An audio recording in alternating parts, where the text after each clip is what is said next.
Okay, Coach, opening statement on the past weekend for the Lumberjacks.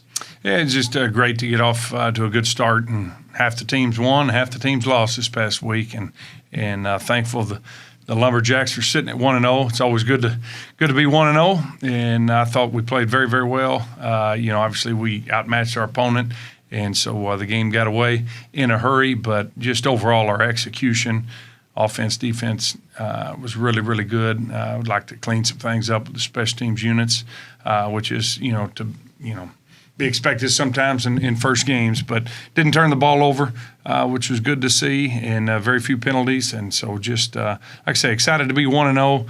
And we've turned the page, obviously, to week 2 and have a very, very tough week ahead of us with North Texas, American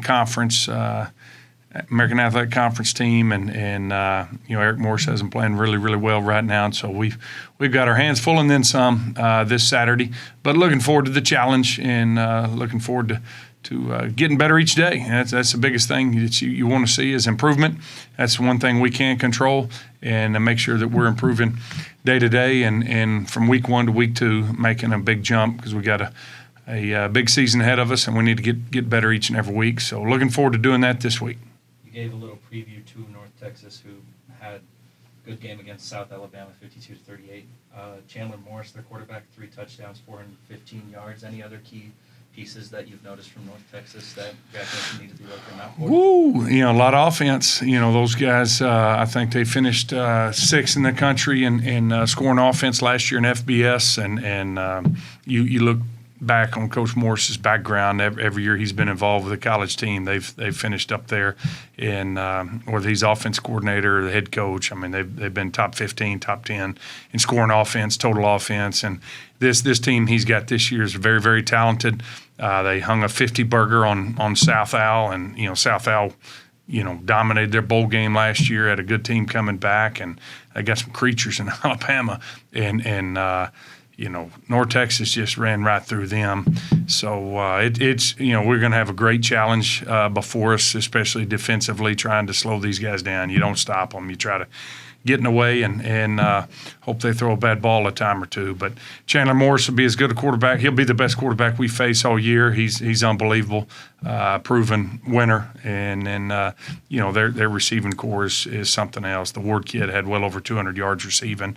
So it's going to be a challenge, but we're looking forward to it, and hopefully we can, like I say, improve every day and go out there and see what we can do, swing for the fence.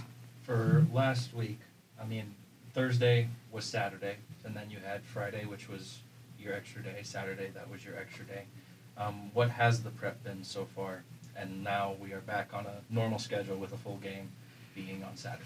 Yeah, it was an odd week, but it really good. I think great for our kids just to have 3 or 4 days off to get their legs back underneath them, especially after a fall camp like we had in the heat and everything. So I think it allows us to get a little bit more healthy and enjoy kind of a normal life. It was I don't think I've had a Saturday like that in many, many years. Sat there, and they've got this thing called ESPN Plus now, and you sit there and I watched like 19 different games, just bam, bam, bam, and it was all fun until I watched the North Texas South Al game, and I threw up all over myself on the couch, and back to reality, here we go.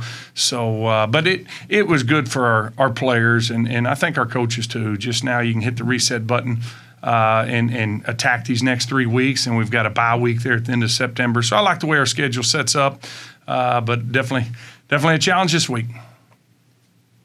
And, just coming off last week, how important was it to have a game like that and just kind of figure some stuff out about some guys that you might have had questions about kind of coming into the season?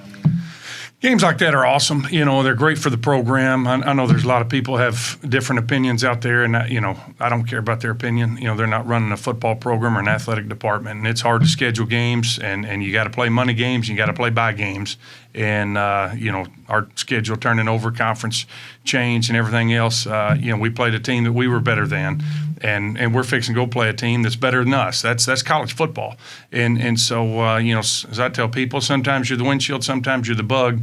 With how the game sets up, it was fun to be the windshield. This week we'll be the bug, but we're still going to do our best to get out there and compete, and they still have to beat you when you're outmatched. But I was pleased with our team this past week, the way they played, the way they competed. We suited up 96 players. We played 95 of them. The punter's the only one that didn't get to play, and that's great for morale. That's great for our scout team guys get out there and they get to play and they see that their hard work pays off. It's great. We had a tremendous crowd with our student section this week, and they came back even after the rain delay, and so that was good for them. It's just good for everybody and the morale of the team.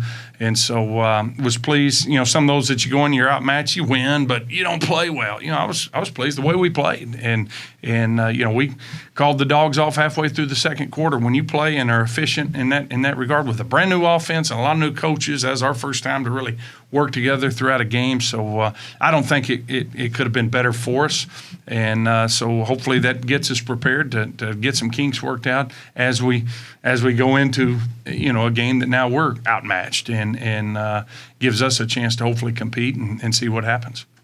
And it did kind of give you a chance to look at maybe a couple transfers that you might not have known kind of what to expect out of. Jarrell and Anthony didn't play, two of our top returners, but Quaylen did, and he absolutely wrecked North American. So just kind of what did you see out of him?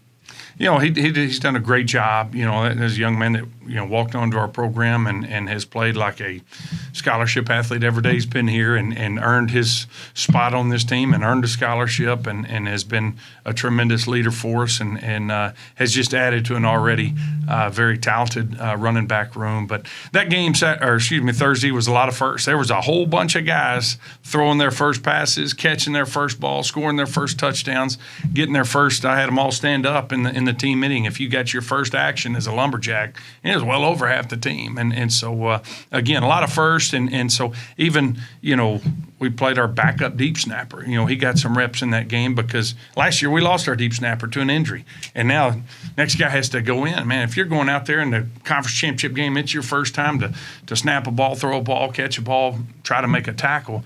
It's good to get those first game jitters out of, and we were able to get a lot of firsts accomplished this past week against North American.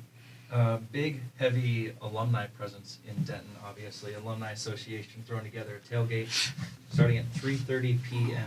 Food provided by Spring Creek Barbecue. Going to give them a small shout out. Just how big is it that we have a good alumni presence as well as obviously fans and anybody of that nature to come to the game on Saturday? Yeah, no, we appreciate Mr. Carroll and his contributions to SFA football in general, and Spring Creek Barbecue. So it should be a great turnout, and we've got a lot of alums out there. It's going to be an exciting game, and a fun game to attend. They're expecting a sellout there at North Texas, so it'll be rowdy and a packed house, and I think everybody saw college football's back, and it's fun, and I think this will be a fun game Saturday, and we're looking forward to competing. I mean, we're not going to go up there and roll over.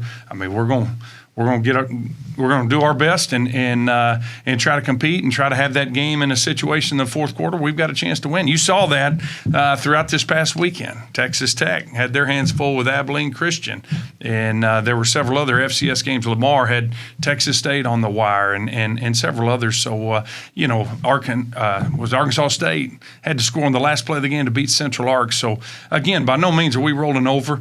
So I think it's going to be an exciting week. They play a very exciting brand of football. I think you saw us. Our new offense is going to be a little bit more up tempo, and so I think it'll be a fun game for all the alums to come out in DFW area. It'd be great to see them, and I hope they're proud of the product we put on the field. Jacks hit the road, head to Denton this Saturday, 6:30 p.m. against Mean Green in North Texas. Coach, thanks for the time. Thank you, Axel.